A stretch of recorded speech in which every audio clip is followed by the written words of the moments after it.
ভৌতিক গল্পের সমাহারে আমরা চিরকাল অনেক ভয় পেয়েছি। তারপর ভূতের গল্প মানেই হয়ে দাঁড়িয়েছে হাড় কাঁপানো গল্প। কিন্তু ভূতের গল্প মানেই কি এমন হতেই হবে? সম্ভবত সেরা উত্তরটি হলো না। ভূতের গল্প মানেই হাড়হিম নয়। বিভিন্ন স্বাদের সন্নিবেশে ভূতের গল্প হয়ে উঠতে পারে চমকপ্রদ। এই চমকে ফুটে উঠতে পারে জীবনের বর্ণময় রূপ। এমনই একটি গল্প আজ আমরা শুনতে চলেছি। অশরীরী হয়েও যে ফিরে আসে অবিচারের প্রতিবাদে, এবং শুধু নিজের সঙ্গে নয়, বরং নিজের মতো যারা, তাদের জন্য যে প্রতিবাদে মুখর হয় এবং দরকারে অস্ত্র হাতে তুলে নেয়, সেই তো বিন্দু। আসুন আজ তার গল্পই শুনি।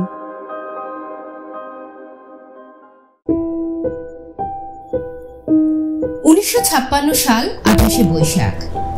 কালবৈশাখী ঝড় উঠেছে আকাশে। দক্ষিণ দিক থেকে ফাঁকা মাঠের মধ্যে দিয়ে বাতাস বইছে ভীষণ বেগে।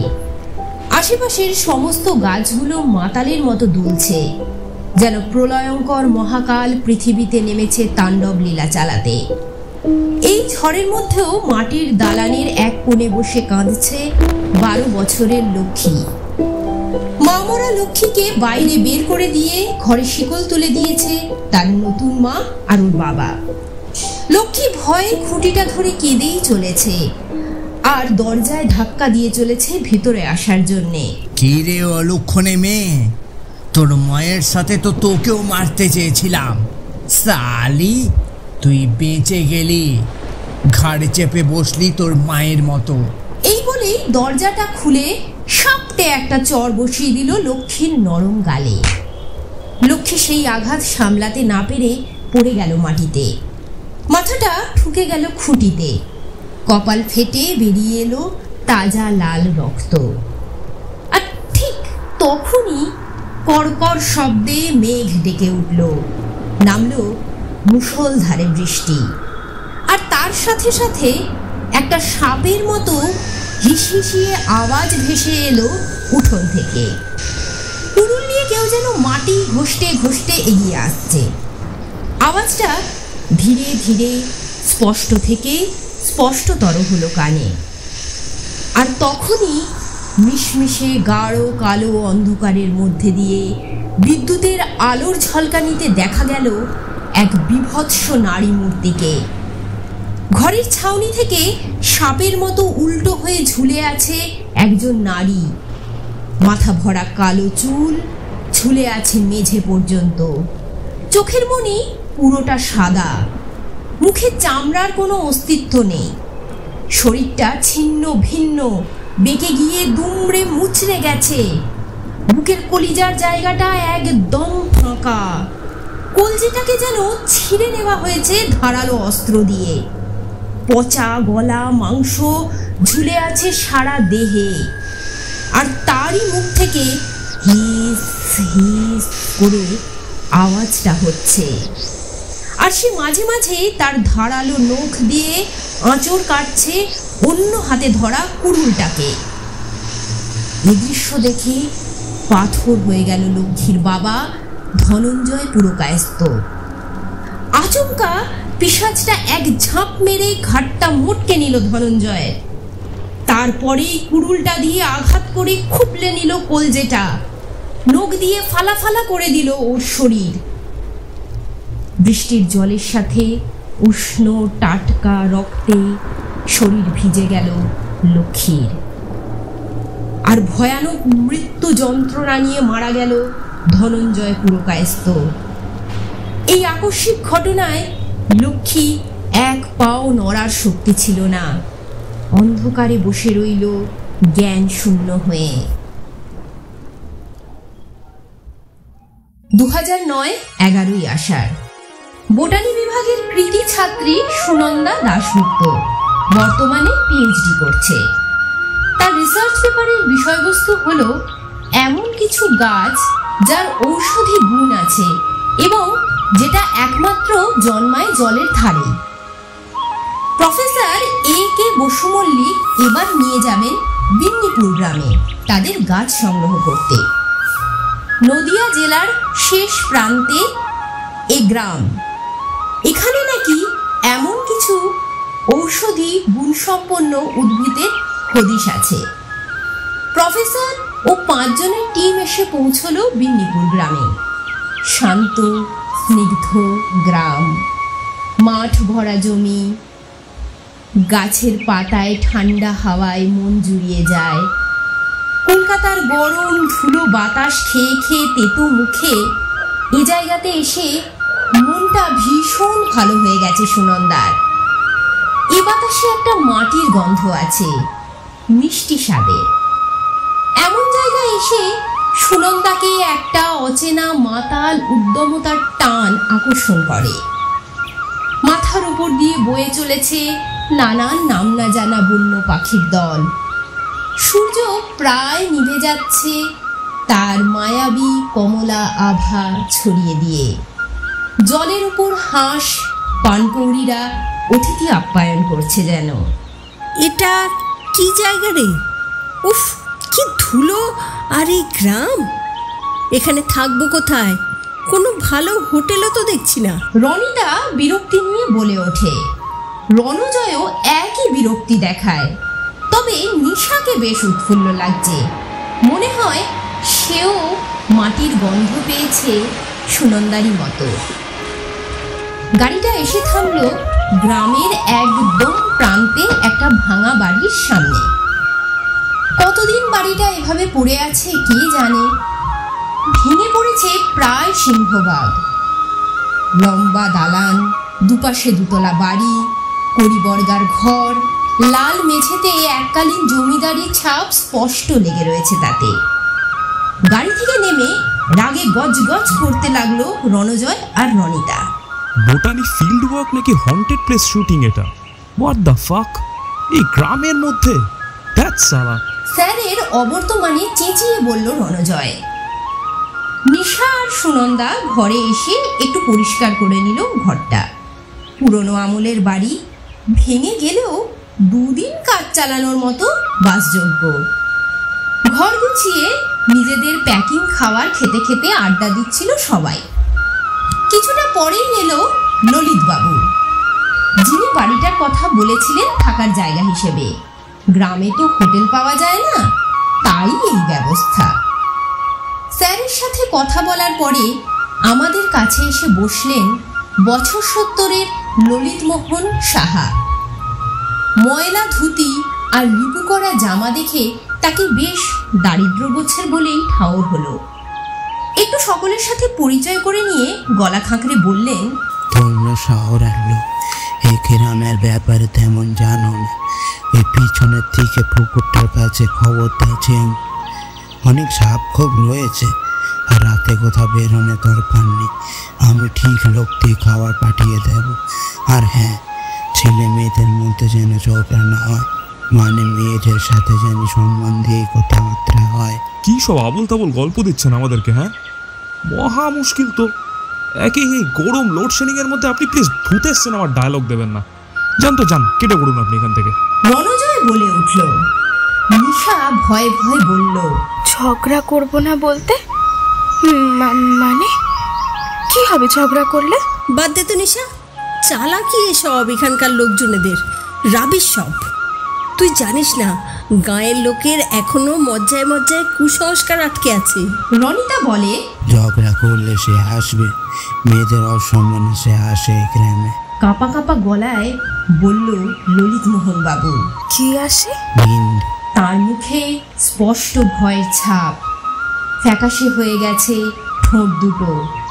উঠে গিয়ে বাইরে যেতে যেতে আবার বলল, খুব সাবধান, খবরদার অশান্তি করবে না।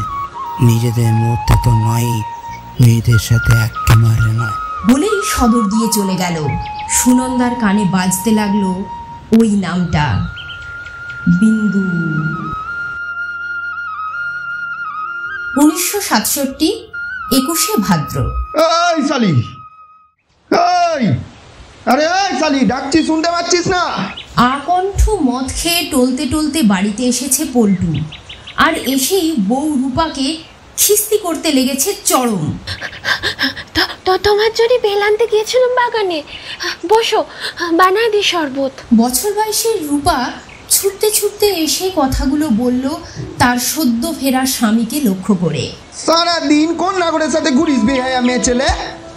বর বাড়ি এলি তোর মনে পড়ে আমার কথা? তখন বেল আনতে ছুটিস ভর দুপুরে। বলেই চুলের মুঠি ধরে চর থাপ্পড় দিয়ে দেওয়ালের দিকে রূপার মাথাটা ঠেসে দিল পল্টু। তখনই হঠাৎ বাইরে মেঘ ডাকতে লাগলো, আর আকাশের এক কোণে কালো মেঘ এসে হাজির হলো আচমকাই। লাগছে, ছাড়ো, ঝড় উঠছে, কাপড় তুলে আনি, বৃষ্টি আসবে তো। তোকে তোকে আজ মজা দেখাবো। সারাদিন ঘরে বসি বসি কি করিস তুই? হ্যাঁ, বর বাড়ি এলি সোহাগ মারাতে যাস হারাম জাদি। রান্না করেছিল, মাকে জিগাও, কোথাও যায়নি, লাগছে। মাথা দিয়ে রক্ত গড়িয়ে ঠোঁটে এলো, আর তখনই নামলো মুষলধারে বৃষ্টি, আর শোনা গেল একটা কুরুল ঘষ্টানোর আওয়াজ। সর্বনাশ! এ কি করে ফেললো পল্টু? বৃষ্টি পড়ছে বাইরে, এবার তো সে আসবে, মানে আসবেই। বিন্দু আসবে, বিন্দু। আর তার কলজেটা কেটে বের করে নেবে কুরুল দিয়ে। গ্রামে বিন্দুর হাতে মারা যাওয়া পুরুষের সংখ্যা নেহাত কম নয়। সেই কত বছর ধরে এই ডাইনি মারছে সেই সব পুরুষদের যারা বউয়ের গায়ে হাত তোলে কথায় কথায়। ও মদ খেয়ে বউকে মেরেছে, এর শাস্তি তো সাক্ষাৎ মৃত্যু। ধীরে ধীরে স্পষ্ট হয় হিসহিসে আওয়াজটা। একদম পল্টুর ঘাড়ের কাছে শ্বাস পড়ছে সেই পিশাচের। পিছন ফিরে এক ঝলকে ও দেখে নেয় সরীসৃপের মতো সেই প্রাণী হাতে কুরুলটা নিয়ে জোরে বসিয়ে দিল পল্টুর বুকে। চিৎকার করার আগেই মৃত্যু যন্ত্রণায় পাগলের মতো ক্ষমা চাইতে লাগলো পল্টু। কিন্তু ক্ষমা তো হয় না এ ভুলের। সেদিনও উঠানে বৃষ্টি আর পল্টুর রক্ত মিশে একাকার হয়ে গিয়েছিল, আর চোখের সামনে নিজের মাতাল আর মারকুটে স্বামীর মৃত্যুর সাক্ষী ছিল রূপা স্বয়ং। 2009 12ই আশ্বিন। সকাল থেকেই কাজের তোড়জোড় শুরু জোর কদমে। সবাই গরম গরম মুরগির ঝোল আর ভাত খেয়ে বেলা 9টার মধ্যে বেরিয়ে গেল গাছ সংগ্রহের উদ্দেশ্যে। সবাই আলাদা আলাদা ভাবে ঘুরছে সংগ্রহের জন্য। প্রফেসর গাইড দিচ্ছেন সবাইকে, আর নির্দেশ মতো কাজও করছে ওরা 4 জন। সুনন্দা এসে দাঁড়ালো একটা নদীর ধারে। জনমানব শূন্য এমন ফাঁকা ভূভাগ আগে কোনোদিন দেখেনি সে নিজের চোখে। নদীর ঠিক ধারে একটা তেঁতুল গাছ, সেখানেই হেলান দিয়ে বসে আর তার থিসিস পেপারটা তৈরি করতে থাকে সুনন্দা। আবার মনে পড়ে গেল ওর জীবনের গল্পগুলো। যখনই একা নির্জনে থাকে ওই অতীতগুলো ওকে বড্ড নাড়া দেয় ক্রমাগত। সুনন্দা রায়, তবে নিজের আসল নাম পদবী কিছুই জানে না ও। এমনকি ওর মা বাবাকে, ওর নিজের ধর্ম, বংশ পরিচয় কিছুই জানে না ও। অনাথ আশ্রমে মানুষ সুনন্দা, ওরাই নাম দিয়েছিল। শুনেছিল ওকে নাকি ওর আপন মা নিজের হাতে করে রেখে যায় ওইখানে। তারপর ওইখানেই বড় হওয়া, পড়াশোনা, স্কুল, কলেজ, ইউনিভার্সিটি সবটাই নিজের দায়িত্বে করেছে সুনন্দা। এখন কলকাতার এক সরকারি মেসে কিছু টিউশনি আর ফেলোশিপের টাকা দিয়ে কোনো মতে চালায়। সুনন্দা মা, মন খারাপ করিসনি অতীতকে ভেবে, তোর দিদা তোর সাথেই আছে। ক্ষীণ ধরা গলায় তেঁতুল গাছের দিক থেকে আওয়াজটা লক্ষ্য করে তাকায় সুনন্দা। একজন বয়স্কা মহিলা, মুখটা সুনন্দার সাথে অনেকটা মিল আছে। আরে এই মুখটা তো খুব চেনা শোনা স্বপ্নে অনেকবার দেখেছে এই মুখকে। এই মুখ ওকে কিছু যেন বলতে চায়, কিন্তু উপযুক্ত মাধ্যম কিংবা স্থানের অভাবে বলা হয়ে ওঠে না। আজ এই শান্ত শীতল জনহীন গ্রামের মমতায় যেন সে কথা শুনতে পাচ্ছে। সুনন্দা মা, এই গাছের নিচে আমার অস্তিত্ব রাখা আছে, মুক্তি দিস আমায়, মুক্তি। প্রফেসরের ডাক শুনে পিছন ফিরে তাকায় সুনন্দা। কে? আপনি কে? হঠাৎ খোঁজবাজির মতো উধাও হয়ে গেল সেই মহিলা। চারদিকে খুঁজেও পেল না সেই মহিলাকে। একটা মানুষ এমন নিমেষে কি করে উধাও হয়ে যেতে পারে সেটাই ভাবতে লাগলো সুনন্দা। আর ওটা কি বলে গেল? অস্থি? কার অস্থি? এই তেঁতুল গাছটার নিচে কেন? এসব ভাবতে ভাবতে ঘরে পৌঁছে গেল সে। কাউকে কিছু বলল না এ নিয়ে। পরদিন অত্যধিক পরিশ্রমের ফলে ক্লান্ত সবাই ছাদে উঠে জিরিয়ে নিচ্ছিল কিছুটা। বাতাসে সোদা গন্ধ ভাসছিল। কাটা কাটা মেঘ আর কেঁপে যাওয়া মোমবাতির আলোয় সারাটা ছাদ মায়াবী আলো আধারির খেলায় জমে উঠেছিল। রণজয় আর রনিতা মদ নিয়ে এসেছে স্যারের চোখকে ফাঁকি দিয়ে। আরে বস, এটাই তো লাইফ। এই অন্ধপুরীতে অন্তত এক বোতল ওয়াইন না হলে জমবে না খেলা। রণজয় বলল চুমুক দিতে দিতে। অল্প করে ঢালিস, তোর আবার হুঁশ থাকে না পেটে পড়লে, তখন যা নয় তাই বলিস, গোপন কথাও বলে দিস। হাসতে হাসতে বলল রনিতা। হঠাৎই নিশা এসে হাত থেকে কেড়ে নিল মদের গ্লাসটা। তুই খাবি না আর মদ, আমার দিব্যি। তুই সেদিন আমায় প্রমিস করেছিলিস কিন্তু। প্রায় কাঁদো কাঁদো মুখ করে বলল নিশা। রাখতো বাল তোর সতীপনা, তোরা সব মেয়েরা তাই। তুইও আয়, বসে যা একসাথে, দুজনে মিলে একটু হয়ে যাক মজা। রণজয়, আমি তোর প্রেমিকা, কিছু না শুনিস, একটু তো শোন। এটা তোর জন্য আমি কি কি করিনি বলতো? তুই বোকা, হদ্দ বোকা। তোর মতো অমন মেয়েকে বিয়ে করে কি হবে? হ্যাঁ, তোকে দিয়ে তো কাজ করাবো, সব থিসিস লেখাবো। আগের বার পেয়েছিলিস তো আমার থেকে বেশি নম্বর। আর তোকে আমি কেন হারাবো? হ্যাঁ, আমার সব আশা ভোগ মেটাবো তো তোকে দিয়ে। মেয়ে মানুষেরা তো আবার পড়ার শখ কেন? হ্যাঁ, আর তুই তো সালি আনকালচার গাইয়া, মদ দেখলে ভয় পাস, সিগারেটের গন্ধে কেসে দিস। তোকে তো শুধু ব্যবহারই করলাম আমি, তুই অন্ধ প্রেমে পাগল হয়ে গেলি, বুঝলিও না আমার আসল খেলা। পেটে মদ পড়লে পশু হয়ে যায় রণজয়। ওর হিতাহিত জ্ঞান হারিয়ে যায়, নিজের স্নায়ুর ওপর নিয়ন্ত্রণ থাকে না। সুনন্দা রনিতা মিলে চুপ করানোর চেষ্টা করছে রণজয়কে, কিন্তু না, বরং আরো হিংস্র হয়ে যায় ও। তুই এখানে এসেও আমার ওপর গোয়েন্দাগিরি ফলাবি, অসভ্য মেয়ে ছেলে। এই শোন শোন শোন, তোকে কৈফিয়ত দেবো না আমি কি করছি না করছি, বুঝলি? তুই ছাড়াও আমার অনেকে আছে। তুই তো আবার ছোট ছোট ড্রেস পরবি না, বারে গিয়ে নাচবি না, তাই তোর জায়গায় আমি অন্য মেয়ে নিয়ে যাই, তারা অনেক বেশি সুখ দেয় আমাকে তোর থেকে, বুঝলি? তুই তো আছিস আমার খাতা লেখার জন্য, চাকরানি। বলেই নিশার হাত থেকে মদের গ্লাসটা নিয়ে ঢালতে থাকে গলায়। হঠাৎ মেঘ ডাকলো ভীষণ জোরে, আর কোনো কারণ ছাড়াই হঠাৎ শুরু হলো বৃষ্টি। সবাই তড়িঘড়ি নিচে নামতে লাগলেও নিশা স্থানুর মতো দাঁড়িয়েছিল।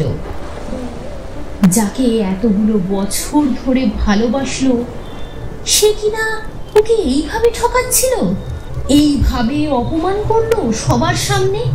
এটা পারলো রণজয়? ভাগ্যিস মতটা গিয়ে সত্যি কথাগুলো বেরোলো, না হলে চেনাই যেত না এই নোংরা মানুষের শিক্ষিত চেহারার পশুটাকে। একটানা হিস হিসে আওয়াজ আসছে আবার। ঘষ্টানোর আওয়াজটাও ধীরে ধীরে স্পষ্ট হচ্ছে। কে কে কে রে কুরুল টানছিস? তোর গলায় কুরুলের কোপ বসাবো রে। রণজয় বলে উঠল চোখ বন্ধ করে ঢুলতে ঢুলতে। নিশা এতক্ষণে দেখতে পেয়ে গেছে সেই পিশাচটাকে। বাতাসে গতির বিপরীতে উল্টো হয়ে ঝুলে আছে একজন মহিলা। মাথা ভরা কালো চুল, চোখের মণি পুরো সাদা, মুখের চামড়ার কোনো অস্তিত্ব নেই, শরীরটা ছিন্ন ভিন্ন, বুকের কলিজার জায়গাটা একদম ফাঁকা। কলজেটাকে যেন ছিঁড়ে নেওয়া হয়েছে। পচা গলা মাংস ঝুলে আছে সারা দেহে।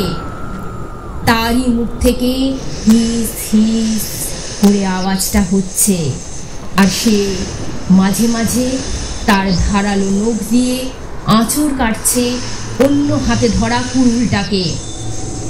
ভয়ে চিৎকার করে জ্ঞান হারিয়ে ফেলে নিশা। চিৎকারটা শুনেই ছুটে আসে স্যার, রনিতা আর সুনন্দা। তারাও এই দৃশ্য দেখে ভয়ে কাঠ। নিঃশ্বাস বন্ধ হয়ে আসার জোগান, পা দুটো থরথর করে কাঁপছে সবার। রণজয় গলায় ঢেলেই যাচ্ছে মদ আর অকথ্য ভাষায় গালাগালি দিচ্ছে। পিছনের পিশাচটা কুড়ুলটা ঘষ্টাতে ঘষ্টাতে রণজয়ের একদম সামনে এগিয়ে এলো। হে কি, কে এটা? সেই গতকালের ওই মহিলাটা যেন সুনন্দাকে বলছিল তার অস্থির কথা, যেটা রাখা আছে তেঁতুল গাছের নিচে। কিন্তু এই ভয়ঙ্করী মূর্তিটা কার তবে? কি রহস্য এত দিনের স্বপ্ন, কালকের ঘটনা আর এখন সবের মধ্যে?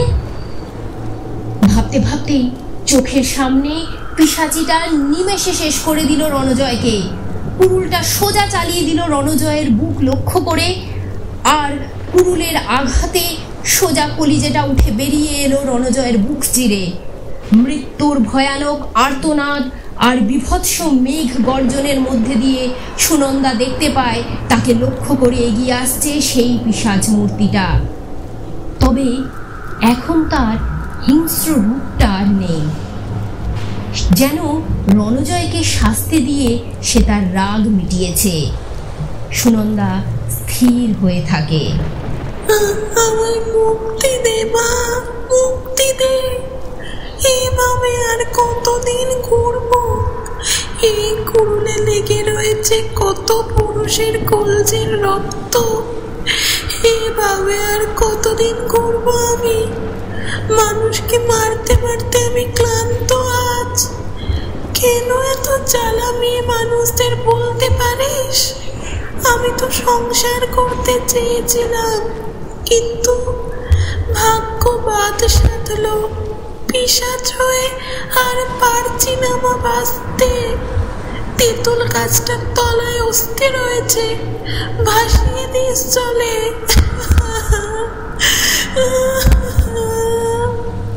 ফুপিয়ে ফুপিয়ে কাঁদতে কাঁদতে বলে সেই পিশাচ, আমার নাতনি রে, আমার রক্তের একমাত্র তুইই আছিস এই পৃথিবীতে। তোর হাত ছাড়া আমার মুক্তি নেই রে। তোকে তাই চল করে ডাকলাম এই গায়ে। আমি জানতাম তুই ঠিক আসবি। নারীর টান এমনই হয় রে, ঠিক ফিরে আসে মানুষে। বলেই কাঁদতে কাঁদতে হাওয়াতে মিলিয়ে গেল সেই প্রেতাত্মা। হায় রে, কি সর্বনাশ হয়ে গেল, কি সর্বনাশ! আমি বই বই করে বারণ করলাম, ঝগড়া করো না, মেয়েদের ছোট চোখে দেখো না। মেয়ে মানুষের অপমান দেখলেই তো সে আসে, বিন্দু আসে। কপাল চাপড়াতে চাপড়াতে বলল ললিত মোহন বাবু। বৃষ্টিতে ভিজেও 70 বছরের বৃদ্ধ এসে হাজির তার অতিথিদের বিপদে, আর এক নাগাড়ে কাঁদতে কাঁদতে মাথা খুঁড়ছে মাটিতে। প্রফেসর তাকে বসতে বলে জল এগিয়ে দিলেন। কে কে বিন্দু? এই নৃশংসভাবে হত্যাই বা কেন করে ও? বিন্দু একদিকে ভয়ঙ্কর প্রেতাত্মা বটে, আর অন্যদিকে রক্ষাকারী মেয়েদের। কিছু ইতিহাস আছে বিন্দুর? আসে। সাল 1955।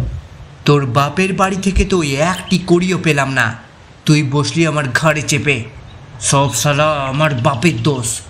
তোকে বিয়ে না করলে আমি তোর বাপই আমার ঘাড়ে তোরে চাপিয়ে দিল। নিজে সালা হাতের ঘরের ছোট লোক। তোর মতো আধমোড়া শুকনো শরীর দিয়ে কি কাজ মেটে? এত গিলিস মাগি, তাও তোর গতরে লাগে না বল? মেয়ে বিয়েছিস, শুনে রাখ মাগি, আমায় ছেলে এনে দে, ছেলে। এই বলেই আবার চর বসিয়ে থাকলো বিন্দুর দিকে তার স্বামী। বউ মানুষ স্বামীকে আঁচলে বেঁধে না রাখলে বুঝি বাড়িতে থাকে? পুরুষ মানুষের মন তো বাইরের দিকেই হয়। বারবার এ কথা শুনে হাল ছেড়ে স্বামীর মার খেতে খেতে অভ্যস্ত হয়েছে এখন বিন্দু। কুন্দ রে, আরে ও কুন্দ, অন্দরে রোস না, আমার মনটা কেমন করে। নিজের স্বামীর মুখে তার সামনে অন্য মেয়ে মানুষের নাম উচ্চারণ করতে দেখে রাগে ঘৃণায় পাগল হয়ে উঠল বিন্দু। আচমকা জোরে ধাক্কা মারে পিছনকে। ধাক্কা সামলাতে না পেরে পিছনে হাত তাকিয়ে পরে ঘরে রাখা কুড়ুলটার দিকে, আর তাতেই অনেকটা কেটে যায় পিছনের হাত। বিজন আরো রাগে গজগজ করতে লাগলো এবং কুড়ুলটি নিয়ে বিন্দুর দিকে এগিয়ে আসতে লাগলো। হারামজাদি মেয়ে ছেলে, তুই আমার গায়ে হাত তুললি? তোর এত সাহস? মেয়ে মানুষের বেশি সাহস ভালো নি। এই বলে বিন্দুকে এক লাথি মেরে ফেললো বিন্দুকে, আর কুড়ুলটা চালিয়ে দিল তার বুক লক্ষ্য করে। কুড়ুলে আঘাতটা ফুটো করে দিল কলিজাটাকে। সেটা কুড়ুলের টানে বাইরে বেরিয়ে এলো। শুরু হলো বাইরে বজ্রপাতের সাথে তুমুল বৃষ্টি। যন্ত্রণায় ছটফট করতে করতে বিন্দু ওখানেই মৃত্যু ঘটল। আর সেই পরিণতি হয় ভয়ঙ্কর পিচাচিনীতে, যে মেয়েদের সাথে অন্যায় দেখলে কলিজা ছিঁড়ে আনে তার। বিন্দুর পর আচমকা এই পরিস্থিতি দেখে ভয়ে জড়ো হয়ে যায়। সে বিন্দুর পচা দেহটা নিয়ে পুঁতে দেয় গ্রামের বড় তেঁতুল গাছটার থেকে। ফিরে আসার সময় বিজন শুনে একটা কুড়ুলের ঘষানির শব্দ। হঠাৎ সেই কুড়ুলটা তার বুকে এসে এহেন মৃত্যুর আঘাত। ডালটা না সামলাতে পেরে পিছন পড়ল তেঁতুল গাছের নিচে থাকা পুকুরের তলায়। পুরো গল্পটা বলল সত্তরের ললিত মোহন বাবু। এরপর সেই আত্মা আজও ঘুরছে পেন্নিপুরের গ্রামে। মেয়ে মানুষের অসম্মান করার সাহস কারণে এক ফোঁটা অন্যায়ের গন্ধ পেলে সে আসে। সেই বিন্দুর সন্তানদের কি হলো এরপর?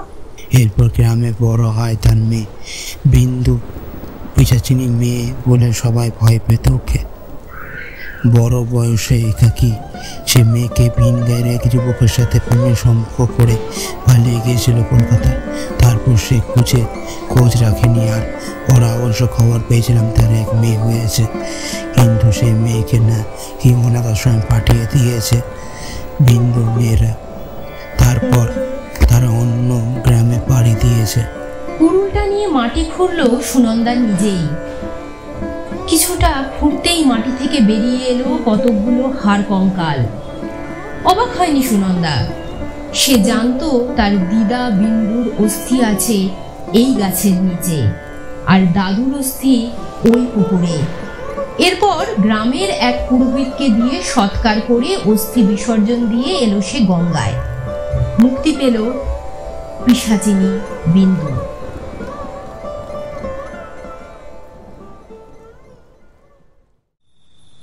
2022 12ই বৈশাখ। রাতে টিউশন পড়িয়ে বাড়ি ফিরছিল রিয়া। প্রায় রাত 9টা বাজে।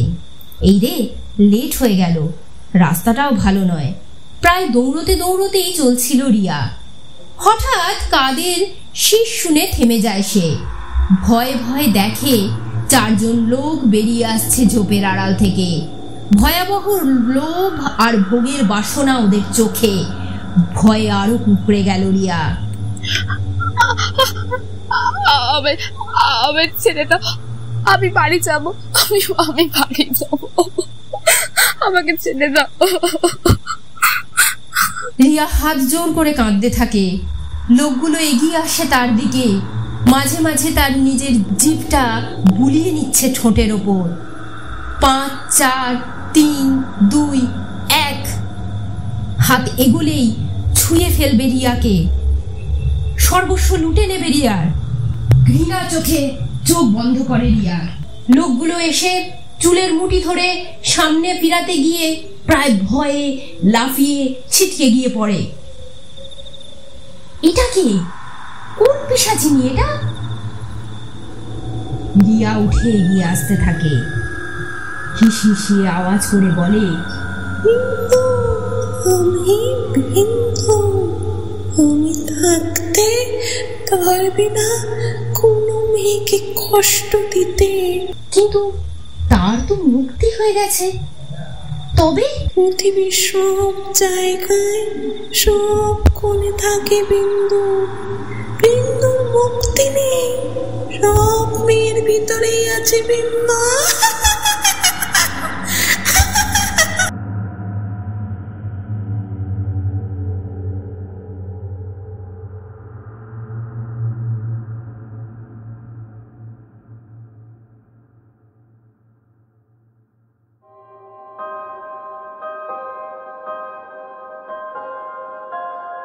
আজ শুনলেন এমন একটি গল্প যা হয়তো তেমনভাবে গা ছমছমে নয়, কিন্তু ভূতের গল্পেও যে অন্যরকম এক স্বাদের ছোঁয়া লাগতে পারে, এই গল্প সে কথাই বলতে চেয়েছে। আমাদের গল্পতরণী চ্যানেল এমনই কিছু গল্পের সম্ভার নিয়ে সেজে উঠেছে। সঙ্গে থাকুন, গল্পে থাকুন।